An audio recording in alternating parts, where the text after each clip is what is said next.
marketing in a noisy world. All right? So, whatever you decide to do, there's always going to be someone who's buying something from you, right? And somebody selling to you. So, what an interesting world that we're living in, right? It's there's a lot of competition, okay, depending on how you look at it.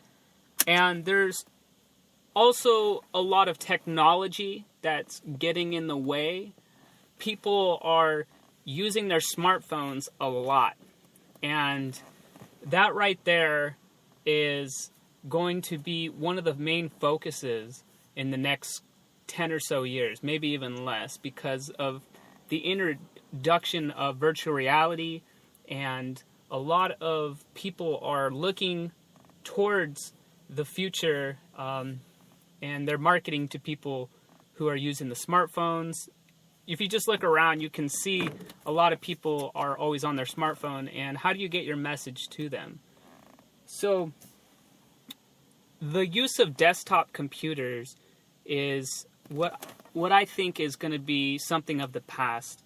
Things are going to be a lot easier for people to use, create, develop without the use of desktop computers, meaning the big bulky ones, devices versus your smartphone. So what I'm thinking here is smartphones are also going to be gone here in the future, where something of the sort where it all is hands-free, okay?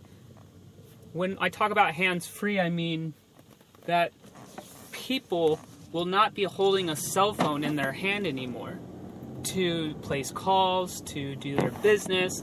A lot of that stuff is going to be changing. So what is that going to look like? Maybe it's a contact lens that you put in your eye, and you're able to type, you're able to do all these things, right? So things are changing incredibly, and you can just kind of use certain benchmarks like the virtual reality and just kind of get an idea of how people and businesses are going to be doing things differently in the future.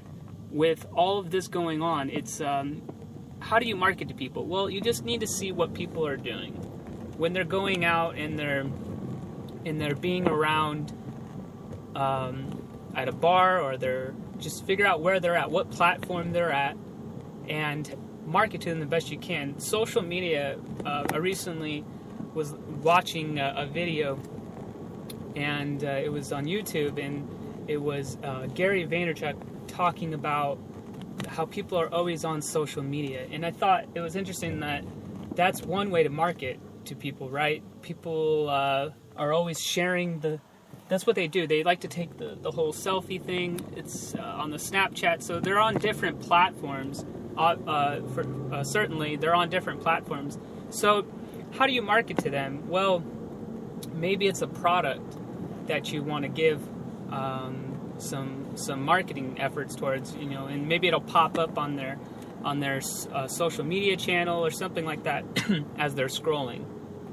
Definitely one, not easy to do, but that's where I think things are going. Like, you need to figure out what people are doing, because they're on their smartphones, but they're not necessarily using their smartphones per se. They're on the social media, which is an app on the smartphone. So you got to figure out sometimes what sites they're on, how you can market to them, and that sort of thing. So are they on Instagram? Are they using certain Are they following certain people or products that are always promoting certain products, so you can market those products to the person? Very noisy world. Marketing in itself is very creative. There's a lot of different ways that you can market, but I would suggest paying attention to where people are at, and that kind of traffic is important to your business success. Being able to understand why people are at your site, or why they're at a particular site, and being able to take those people and provide value to them through links, through different just different links and getting them to buy, right? They don't know about products. You have to provide those products to them. People don't normally research things. You need to create a way for them to find your product. Meaning, that could be like a blog post that introduces new products that are hot right now on the market. It could be making a YouTube video that shows people how their lives could be easier because of the product or software that you have created. And most people, for example, are on YouTube searching and learning about new things and whatnot. So naturally, that's a great place to market to people. I've found that I learn a lot on the YouTube, and people are always selling me stuff indirectly or directly on YouTube. The same goes for Google. Like when you type something into Google, blog posts come up, so people are creating links to sell you stuff through blog posts, different products. So another example may be Twitter. Like when the politicians or any kind of political thing is going on, they're always trying to invoke some kind of emotion while you're on Twitter, trying to get you wild up so that they can sell you on something. Whether it could be anything, it could be absolutely anything. People go crazy. They let their emotions control a lot of their buying impulses. So you got to understand where this is going on. So this could also be in the newspapers, right? Like people write, newspaper writers, article writers, they write things in the newspaper to sell you on certain things. They're not just writing it there for the sake of getting paid a 9 to 5. They're strategically trying to figure out how they can sell you on something. It's the attitude of buying low and selling high on a much deeper level, I think. So when you're looking at a newspaper and you're kind of going through, just pay attention. Notice that that is a medium. That is a place where people are looking. It's a traffic generator. People think about how many people look at the newspapers in their local town. It's a great place, right? Because for some reason people are conditioned to want to read what the local news is. How do you get the local news? Well, if you want to know what's going on in your community, you would look at that. Marketing in a noisy world. So many people are trying to get your attention, and it can be very overwhelming with so many choices and stuff like that. It's very overwhelming. So you got to be curious, but you also got to understand that not every product is for you, despite it being at the right place at the right time.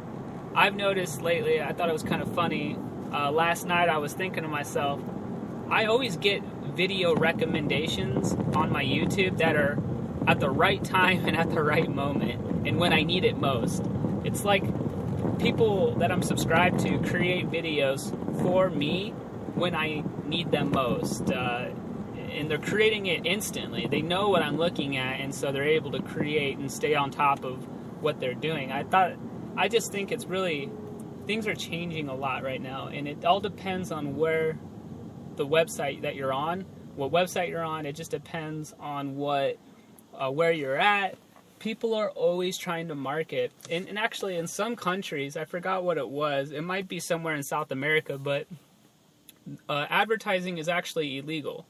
So how do you market then? Well, word of mouth marketing is probably pretty important, but knowing how to do that is also a challenge in itself, because not everybody supports marketing.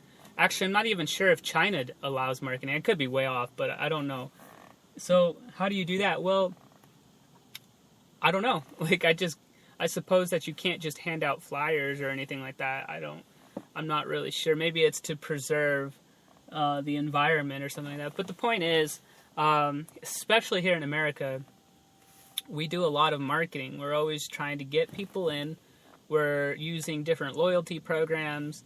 When, as they're timely, they have to be relevant, meaning you can't give me an offer for something that isn't what I want.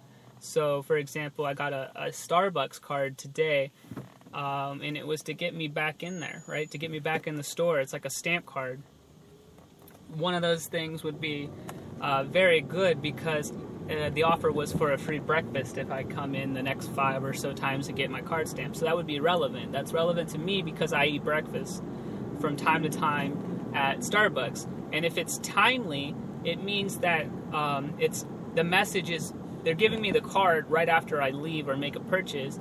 And to be timely means to be able to give it to me when I am in the mood, right? It doesn't make sense to give me a Starbucks promotion after I left the store, right? I mean, sometimes yes, but being able to get somebody to buy something is not easy to do. So we use certain things to invoke some kind of emotional trigger and get us to buy things. So the message has to be right.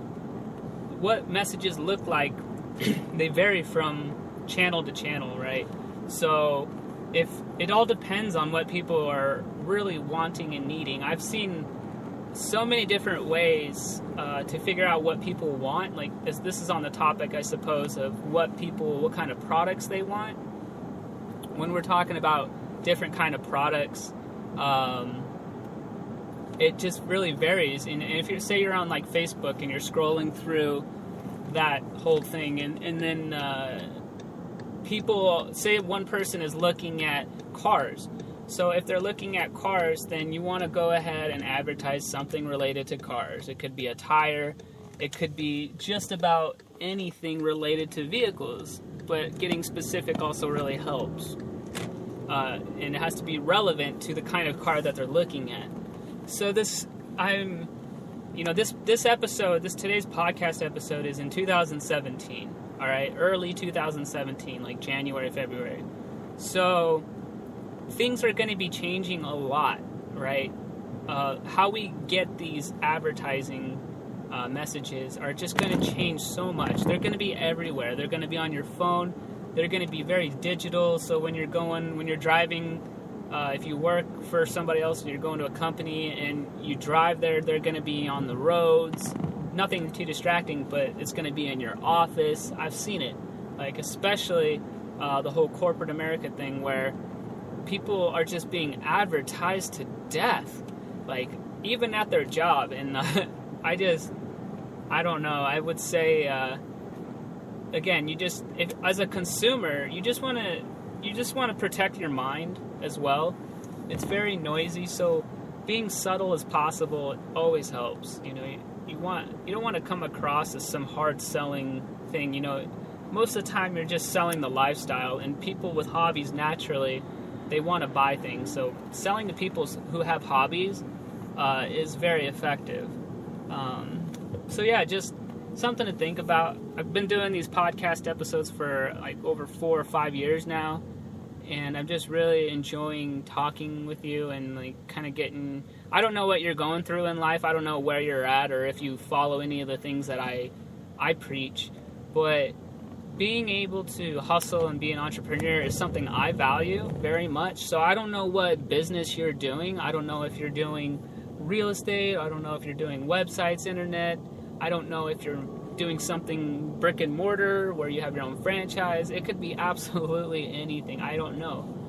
But I do think there are some crossover principles that kind of carry over to all different sorts of businesses, and that's what I'm aware of. I'm aware that I may be doing something different than you. However, some things never change. We both have to make money. We also have expenses. So some things just never change, and people respond differently to different offers. If your business is doing something like maybe you're selling staplers, it's a different message than if you were selling hammers. It's not easy marketing to people in this world, in this day and age. So I would like to end on one note and just say that if there's anything you can do, it's to find people where they're at, where are they spending their time at, and how can you deliver a relevant product to them at the right time when they need it most. I think that's what the future is going to behold for a lot of people. It's marketing to people's wants and needs at the right time when they need it most, and that delivers a lot of value right there. All right, well, I think we're going about 15 minutes with this episode. I don't want to go too long because I don't think anybody wants to listen to me that long. I really appreciate anybody and everyone who's listening. Stay tuned. I'm going to try to do some more podcasts daily. I think this is super fun, so I get to share with you some of my thoughts on business and that sort of thing. All right, I will catch you on the next episode. Later, everybody. Bye.